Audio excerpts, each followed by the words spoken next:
Hello everybody, this is Game God Fluent bringing you episode 3 of Let's Play Grimoire, Herald of the Winged Exemplar, the third manual episode. So we are just going to get right into it so we can kind of power through. There's a lot left. We might need a fourth episode, but we'll see. These are the different races in the game. Humans are one of the youngest and oldest races in Hyperborea, depending on who you talk to. Some say they were there at the beginning, that's why they are called the children of Adam. Others say they are latecomers who have a lot of promise. They are the average, closest to the mean of all the races in Hyperborea and are well suited to almost any profession. They have no special powers, no special resistances, and no special limitations. Excuse me. The Drow are a race of dark elves who once dwelled in the underworld but emerged to the surface during the Great War to become the best organized race in Hyperborea. They have higher intelligence and devotion than most races and higher resistances to mesmerism. They start out quite vulnerable to system attacks and death magic, having no natural resistance at all at first. Their strength is lower than average and some of their other physical resistances are also a bit lower than typical. Good professions for the Drow are wizard and necromancer classes. Their system resistance is always capped at less than that of the other races. Then we have the Borrower.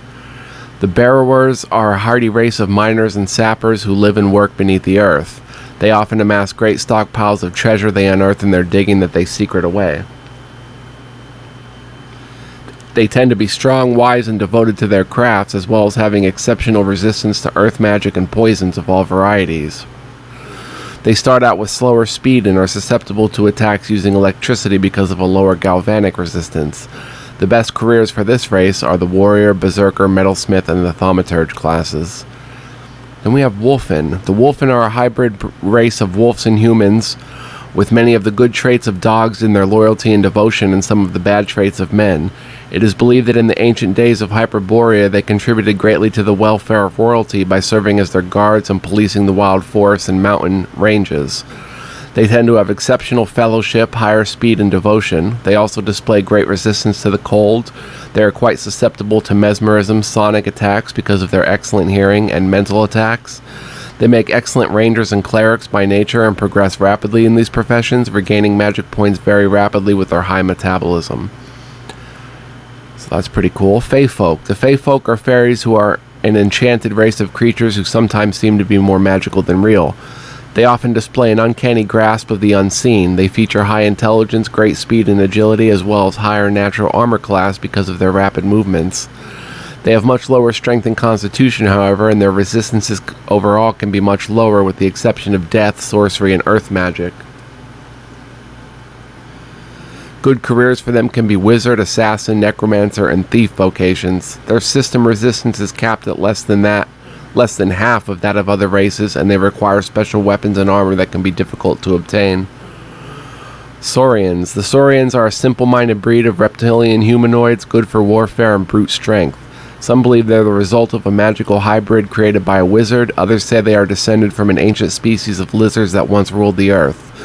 They are strong, fast, and agile in combat, as well as having a whole series of general physical resistances despite being vulnerable to cold, air, and hypnotic attacks. Their intelligence tends to be low. They are often weak-willed and do not always show much fellowship and devotion to the party. They never develop much resistance to cold. They often serve best as the frontline tanks of the party as warrior and berserker classes. Their swimming skill is naturally quite high when they start. They have a special ability to spit bile in combat that can nauseate or burn multiple enemies. Ew. Nagas. The Snakemen are a warlike and extremely xenophobic race who are fiercely loyal to their own kind, hostile to all others. It is only recently they seem to feel threatened and began to make forays outside their own sovereign borders to attack others. They feature great speed and agility and have high resistance to caustic and toxic threats. They otherwise have low willpower and wisdom and low resistance to mental, cold, mesmeric, sonic, and galvanic attacks. Best professions for this race are pirate, assassin, thief. The Snakemen have no lower legs, only a body and tail, so there is a great deal of armor they cannot wear. Drake. The Draconian race are few and far between, but they are feared and revered for their strength and powers. They are more dragon than man and make for very good warriors when they can be recruited. It is believed they are the product of dragons who interbred with humans with the help of arcane magic. The Drake is physically strong as well as strong-willed and fast-moving. They present formidable resistance to caustic agents, fire damage, and system attacks. They combine these strengths with low devotion, constitution, and agility. They have low resistance to earth magic attacks. Like many scaly races, they have low resistances to cold that never gets very high. The best professions for them are the warrior and metalsmith. They also have a unique special ability to breathe fire in combat, often affecting more than one opponent with this flame. More than one. The Ratu are equally despised by almost all races as thieves, degenerates, and con men, but they can make good friends if you can find one who can be trusted. The Ratu are a rat people who often can be occupied in shady pursuits. They have strange rituals and cultural customs within their tribes. They have speed and agility as well as significant resistance to cold, toxins, and death magic. They couple these advantages with low willpower, devotion, and fellowship. They are quite weak in the face of sound attacks, mental effects, and hypnotic-type assaults. They never develop their resistance to sonic attacks above half the possible maximum. They do best as thieves, assassins, and perhaps pirates. The Leonard are a mighty and proud, courageous people who once dwelled in Gideon before it was mysteriously destroyed in a single night. They are from a slave race that was originally bred from true lions to handle difficult manual labor. They are often still in bondage and in many places in Hyperborea to this day. They have great strength, willpower, and good fellowship, plus a remarkable resistance to cold, mental, and mesmeric attacks. They regrettably are vulnerable to fire and earth magic. The best careers for Leonard are found as berserkers and rangers. These beastmen have a special capacity to give out a loud roar in combat that they can paralyze the enemies right in their tracks. Then we have the Aorb. The Aorbs are so strange they are widely regarded as coming from outside our world. You always get the odd feeling they are staring at you. Nobody in Hyperborea knows where these weird alien creatures arrive from, but it is assumed they may be the first wave of a race of colonizers who may someday arrive from far shores. Their intelligence is quite remarkable, as is their wisdom and prudence. They present formidable resistance to assaults on the mind with mesmerism or other mental magic. In other regards, they are weak and have poor constitution, very low resistance to light spells, and a low natural armor class by virtue of their strange slender physiology. The Aorbs make excellent sages and wizards, as well as showing talents for thaumaturgy. Their special ability to launch a powerful psionic attack in battle can sometimes decide the course of a conflict, being quite capable of driving enemies insane. They require special headgear and armor due to the many differences they have in form from the other races. Then the Durandyl, a mythical people said to dwell in the bowels of the earth. They have strange ways and customs and rarely frequent the surface. They are thin and blue-skinned. Some seem deceptively delicate, but they can be formidable opponents. They have quite impressive intellects and great agility. Their resistance to earth magic is very high. Unfortunately, their delicate frames have low strength and a lower natural armor class than other races. They can only obtain a less than optimal resistance to galvanic attacks. They are prone to wear only very rare and hard to obtain armor, and often even need special weapons. Durandyl make great Templars and sages. Then we have the Vampire. The Vampiri are a race of parasitic monsters who cannot bear sunlight and survive only by drinking the warm blood of the living. Whenever they are outside in the daylight, all their attributes are half their normal values, and their resistance to light never rises above a fraction of that of other characters in the party. Despite this severe handicap, they present powerful resistances to sorcery, earth, cold, mental, hypnotic, and air-based assaults. They have low constitution and devotion, and a naturally low resistance to fire, light, and electrical attacks. They excel as necromancers, wizards, and assassins. Their special ability in combat is to charm the enemy so he becomes incapable of fighting back or even attacking his own companions to give aid to the party. Then we have giants. Giants are big people with big hearts who display great physical strength. They love the mountains and the high places where the air is clear. Their race is as old as the land itself, and they have featured in all the ancient narratives as both forces for good and for evil. Their constitution is impressive, and they have massive resistance to system and earth magic. They could be faulted for having low intelligence and speed, but it can be assumed this proceeds naturally from their large size. They make superb warriors and metalsmiths and can succeed as rangers with perseverance. Their open and earnest minds make them vulnerable to many kinds of mental and hypnotic attacks. Often in time, the giant becomes a formidable open-hand fighter with no weapons at all. So that's all of the races. So already you can probably think of some good races that you want to start as in the party, but we'll get into professions as well. But let's go through the attributes. Intelligence determines how likely a character will learn from successes, affects susceptibility to illusions, assists in inspecting locks, can assist sages in comprehension. Wisdom determines how likely a character will learn from failures, affects susceptibility to fear and suggestion. Willpower determines how much mental and emotional stress can be tolerated by a character, affects how easily they can be controlled by others, assists in casting and summoning for many spells. Strength controls a character's ability to penetrate with a weapon, force doors, and perform other muscular feats. Females start with a 20% penalty to strength at creation. Constitution determines what constitutes encumbrance for a character and their carrying capacity. Affects characters' response to various afflictions. Reflects power levels needed to restore health and vitality. Speed determines the number of attacks a character can make in combat, and their ability to flee may be involved in many physical tests of reaction time. Agility enables a character to guide a weapon to a target, dodge a blow, pick a lock, and duck missiles and projectiles. Affects damage incurred when falling. Fellowship reflects characters' ability to negotiate with NPCs and influence them. Females start with a 20% bonus at creation. Devotion determines rate at which a character learns new skills and masters existing ones. Can influence success at shrines and prayer. Determines how many magic points are gained at level advancement. Metabolism determines rate at which a character burns up vitality and regains hit points, magic, and recovers from conditions. Destiny affects luck in critical situations, as when receiving a deadly blow or magic attack. When used to save against an attack that would otherwise be fatal, loses a point permanently to reflect this miracle. So, pretty interesting stuff. The base attributes for races at character creation. We can look through that. So, like a giant would have 60 strength, but only 35 intelligence. Durandyl have great destiny, great agility, great intelligence and wisdom. So you can go through that. And here are the professions that we can match the races to. Profession descriptions with starting hit points and armor class. So the warrior rolls a 5d6 for HP, 10 AC plus 10. The warrior pursues mastery of all martial arts to secure victory in combat. The wizard, 2d4, 0. The wizard practices the ancient arts of magic, weaving spells and illusions. Cleric, 2d4. The cleric serves a deity and acquires holy power through prayer and devotion. Thaumaturge, 2d4, 0. The thaumaturge harnesses the primitive forces of nature and the elements. Necromancer, 1d6. The necromancer learns unholy secrets by consulting with the dead and demons. Ranger, 4d6, 10 AC bonus. The ranger acquires his skills in the forest, tracking animals and hunting. Thief, 2d6, 10. The thief develops expertise in the arts of robbery and skullduggery.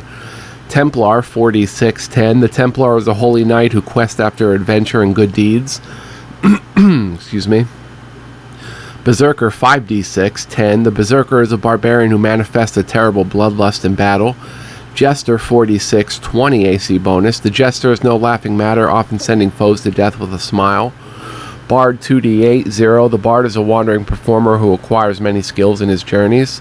Metalsmith, 4d4, 10. The Metalsmith studies the construction, use, and employment of weapons.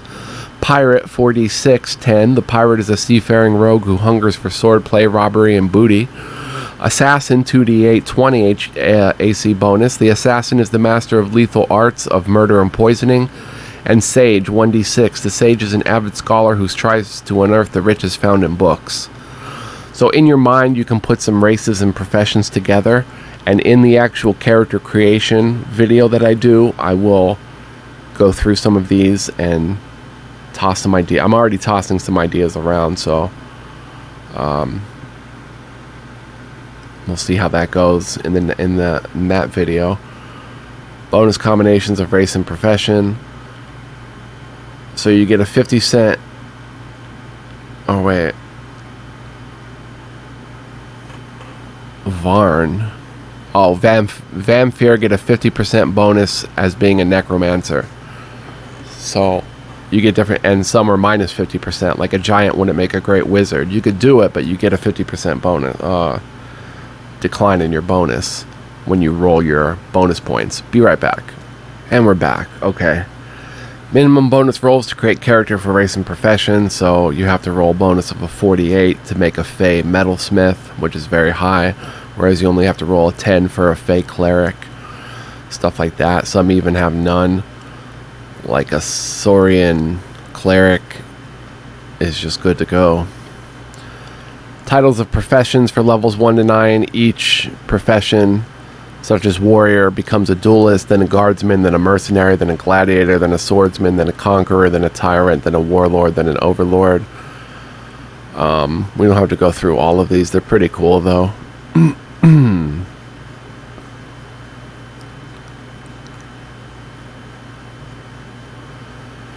Character skills. There are a lot of skills. So I'm just going to name the skills, and whatever ones like that aren't self-explanatory, I'll go into.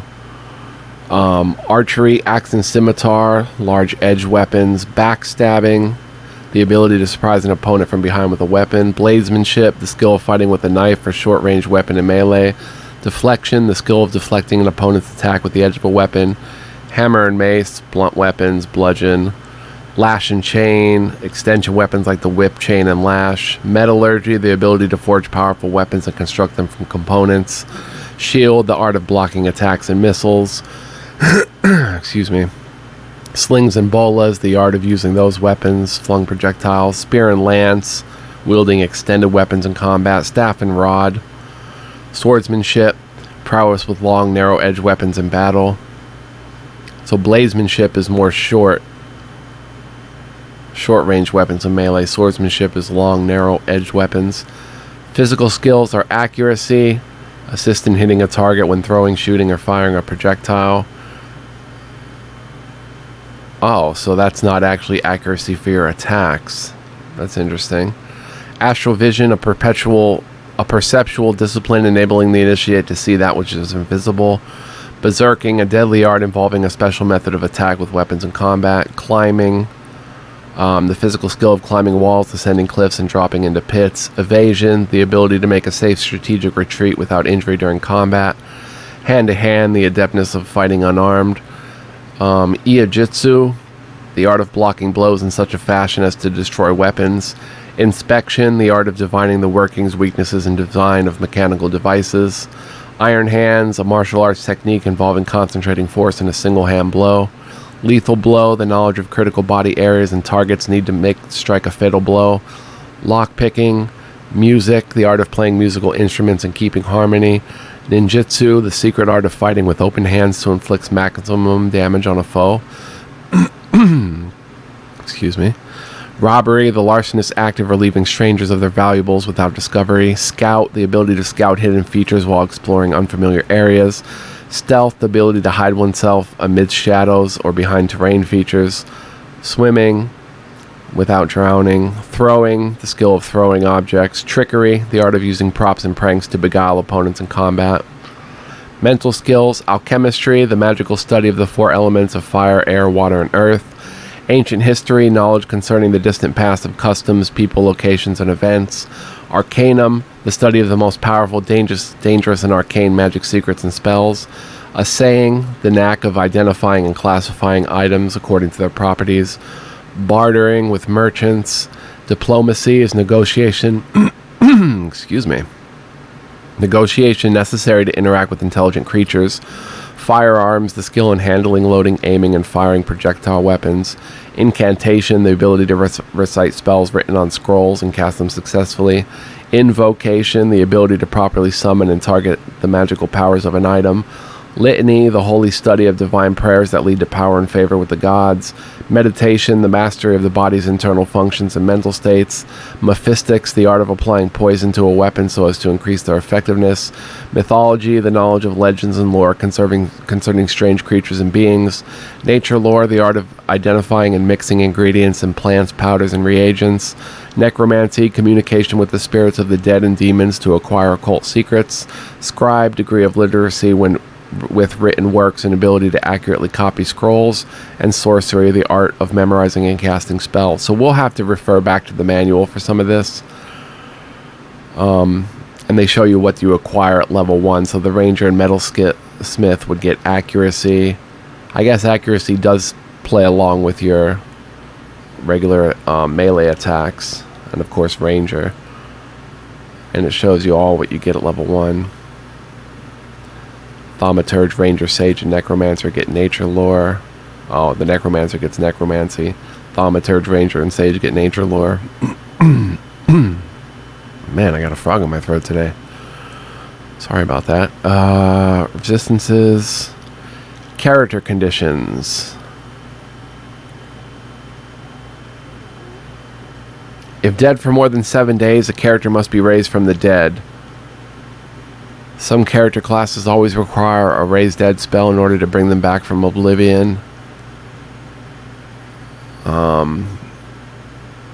Spirit, the saving throw against being demoralized in the presence of evil. Once spirits reduce, the character must save versus the conditioner become increasingly fearful till they're incapable of doing anything but cowering in fear. Vitality, the endurance a character has before falling asleep from fatigue. It increases at level advancement against the Constitution attribute. If the Constitution is increased, this will result in larger gains of vitality when leveling up. Your magic points, according to the Devotion attribute. Magic can be restored by resting the party, drinking from magic fountains, eating or using certain magic items, and equipping special magic items with which recharge points. Encumbrance, which is basic, related to strength. Beholden, a condition in which a character is in the hypnotic control of another. It controls last as long as the entity they are beholden to is alive. If that entity dies, they are no longer beholden and recover their faculties. When beholden, they often attack their own companions and act on behalf of the entity they are beholden to. Unconscious, when a character is completely knocked out and insensible. This makes them easier to hit in combat and they take more damage when hit. Characters can be revived by different kinds of magic and sometimes by being struck. Sleep, a character sleeps to recover vitality and where to sleep through an enchantment, and when put to sleep through an enchantment, a blow will often wake them up instantly when sleeping. When asleep, a character is easier to hit and damage. Silence, unable to speak or incant spells. Fear, quaking with terror, they have to save it against it each round to be unable to act in combat, and if they're scared enough they may try to run away. Confusion suffers a penalty in executing most combat actions and may miss their combat round altogether if they fail to save. Irritation, an irritated character is consumed by hives and itching and may miss the combat round if they fail to save against a condition, a minor condition that can be cured by simple healing magic or allowing it to wear off. When a character goes berserk, they're driven into a mad rage and do extra damage and get extra attacks in combat. Depending on their berserking skill, they may attack their own party members if they get so angry and forget who the enemy is. By developing their berserking skill, they will learn to control and channel their attack at the enemy. Man, excuse me. Nausea, a nauseous character feels sick, so they may miss their combat turn if they fail their saving throw. It's a minor condition. You can even simply shake the effects off spontaneously. When blinded, characters cannot see their enemies and will flail about with little chance of hitting the opponent. Spells that require sight cannot be cast by the character until they regain their sight. Curse, once a character is cursed, everything they attempt to do will seem to go wrong. They will fumble their attacks, fizzle their spells, and have trouble sleeping without being stricken with mysterious conditions that afflict them. The curse condition can be cured by sleeping at a holy shrine for the night or having a magic spell to dispel the curse. Poison, a character will begin to take damage every single round. They do not save versus poison. The condition can wear off on its own, but it's likely the character will die first from successive loss of hit points if they're not cured or given an antidote. When poisoned, a character is also slowed in the number of actions they can perform during a combat round. Then we have Charm. The character is slightly predisposed to another, may even fight on their behalf against their own party. Characters that are charmed can make mistakes and can be easily persuaded to speak on subjects or reveal information, so you can charm NPCs. Disease is one of the worst conditions. When it goes untreated, it does not heal naturally and begins to generate a wide variety of side effects, including paralyzation, poisoning, irritation, and blindness.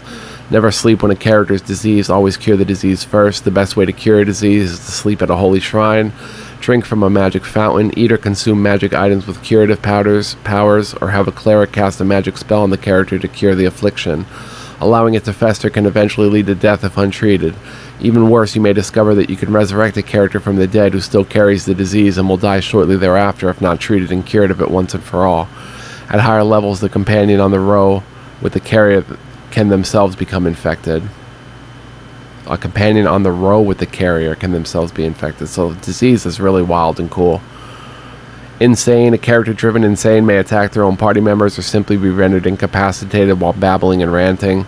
Sometimes the effects will wear off on their own, but a healing spell can be cast to restore the mind, as well as drinking from a magic fountain or drinking a magic potion. Petrification. The character's been turned to stone. When petrified, they can't act or move. They're easier to hit in combat, but may be harder to penetrate because they're just a statue. This condition has to be treated with a magic fountain, a healing spell, or a magic potion. Paralyzation. The character can't move, is easily hit by the enemy, and can take up to double damage in this state. Sometimes they can be jolted out of the paralysis when a blow that does them damage. The condition sometimes wears off on its own, and when sleeping will heal up in time. Blink. A character will blink in and out of visibility, making them far more difficult to hit in combat as long as the effect lasts. Lycanthropy. The curse of the werewolf. This affliction is only obvious after dark when the moon comes out. The portrait will change to that of a snarling, ghostly wolf. This condition, if not cured, means that when the party tries to fight a battle at night, the character will likely change into a werewolf at the most inopportune moments and begin attacking their own companions. Invisibility. The character can't be seen at all. In this state, they can attack and do extra damage to creatures who are not expecting it, including double and triple damage, particularly when backstabbing. This condition is equivalent to being hidden, except it is far more difficult to detect for enemies. Enemies use intelligence to detect invisible creatures to determine if they can be seen. Protection. The character is surrounded by a special field that will grant them protection from attacks by certain kinds of creatures determined by the spell that was used. Morph. This condition has no icon, but it's plainly evident when the portrait of the character will change to that of a duck, frog, or mouse. It's possible that the character will be able to perform actions in the state they could not otherwise accomplish, but they will be fairly useless in combat, being unable to fight until the effect wears off. So I can picture like a duck being able to swim well and that sort of thing. Magic shield. A special field around the character that assists in repelling all magical attacks till it wears off. Missile shield. Repelling all missile attacks, projectiles like arrows, thrown objects, and ammo fired out of weapons, as well as magical attacks that use stones or shards. Fizzle field. The field will tend to vastly increase the chance that the afflicted character will bungle their spells, including their chance they will fizzle, fail, or backfire. Hidden. When a character successfully hides in shadows during combat, this icon is displayed to show they've been successful. From this concealment, they can then attempt to backstab the enemy. If successful, they can do double and even triple damage depending on their backstabbing skill level. And running is a special condition. This icon shows the character has successfully evaded the enemy and is now fleeing the battle. They can be hit in this phase, but the entire party has joined them. They will all exit combat and run away. The evasion skill determines how good a character is at escaping a battle during a strategic withdrawal. Clever players who develop their skills at running away in combat may discover that sometimes retreat is the wise man's option. Character armor class. Natural armor class that they start out with, scales and furs, plus body armor that you use. Condition armor, conditions affecting the character. Item armor, equipment added to the body. Magic armor, magic effects on the body, equals the total armor class, the sum of all the other armor classes. Now we get to magic. There are over 144 magical spells that can be used in Grimoire. The primary determinant of how many magic points a character gets at advancement is the devotion attribute. Increasing devotion will result in higher gains of magic points that can be used in casting. Magic point recovery rates vary for different races and directly connected to metabolism. Putting points into the metabolism attribute will help to recover magic points more quickly when resting. So there's 5 spell books. Sorcery. The Book of Sorcery was created by wizards inscribed with spells they used to manipulate the forces of reality itself. Holy. The Book of Holy Enchantments was created by clerics and Templars with spiritual spells for healing and calling upon the divine for assistance. Unholy. The Book of Unholy Magic was filled with spells for conjuring up evil, causing chaos, and controlling demons and the undead.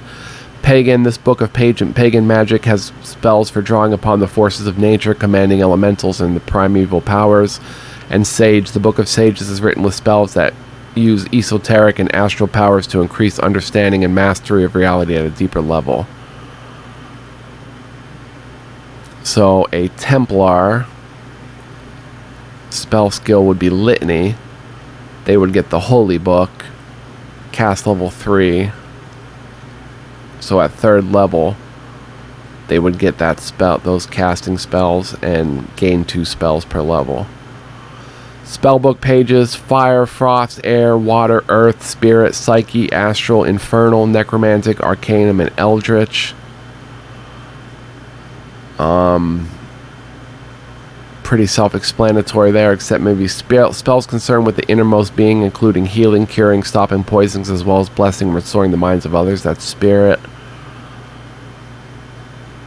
Psyche, the ability to control and read minds, cause sleep, see at a distance, divine secrets, and detect hidden things. Astral, magical forces to channel, block, and cause enchantments on inanimate things. Infernal, the summoning, banishing, and creation of evil forces and bewitchments and command of demons. Necromantic, arcanum, powerful ancient magic spells that can only be learned from old forbidden tomes and books. Eldritch, strange magic that seeks to control reality itself and reach into other dimensions and planes of existence. So then we get into the spells. I'm not going to go through all of them. Let's see. Spells listed by pages. So this would be fire. Blinding flash, dancing lights, energy bolt, fire shield, fireball, leaping sparks, lightning bolt, magic missile. Oh, that wouldn't be fire. I don't understand what this means per page. Spells listed by page.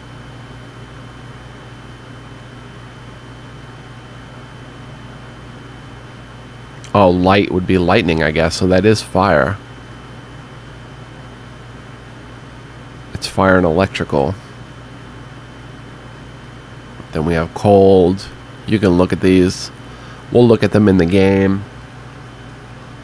Then we have air. I think. Oh, some are mesmeric. Sorcery. Oh, that's the save versus. Okay. So there's a lot of spells. I'm not going to go through all of them. We'll look at them in the game as we go, and when we're creating a character, we'll look to see what spells we'll have. But there's a lot, over 144. There's multi-classing. It shows you on this table. We'll check when we're into the game, when we want to multi-class. Say we have a warrior. We can go to Ranger, Berserker, or Pirate, and these are the different paths. There's many paths you can take. You can multi-class like 9 or 10 different classes if you want, really. I've heard of players doing that, and you follow the path. Then the Ranger would go to like a thief, then the thief would go to a bard, and so on and so on. And what do you keep, actually? Class changes are limited to 3 career paths according to the current profession. You can never return to a profession. After level 4 is when you can do it. Statistics are reset to the minimum for the race and profession upon changing to the new class. You keep all existing skills and spells you've acquired previously. Your level is reset to 1, and your experience tables will come from the new profession to determine when your character advances next. Careful multi-classing can produce very powerful and very experienced characters if it's done shrewdly and when you think you have pretty much topped out that job. Around level 10, advancement becomes very difficult in Grimoire because of the experience points required to make the next level, and many players choose instead to try another career for that character altogether. Shows you the experience table. And that's it. We got through the book, the tome of the Grimoire manual. So again, we'll look at spells in the game. When I make a spellcaster, we'll come back to the manual, look what spells he's going to get. We'll pick spells and that sort of thing, and we'll get to see it that way and see what they do, and we'll end up going through all of them in the game. Oh man, try to get through that as quickly as possible so I didn't need a 4th episode. But I hope you're still watching at this point and enjoying it. I hope you're ready for Grimoire itself. I think I'm ready to go ahead and create a party, which we'll see in the next video, I suppose. We'll make 8 characters, and then we'll get rolling in the world of Grimoire Heralds of the Winged Exemplar. Hope you're ready for the journey. Hope you're going to join me. You guys are awesome. I really appreciate it. You know, I do this. It's a lot of fun to do, to get into the journey like this and really dig in and get into it. So it's going to be cool. And I'm going to get going. So thank you for watching. Much love, peace, and joy to you guys. Stay cool, stay kind, and I'll see you in the next video. So long.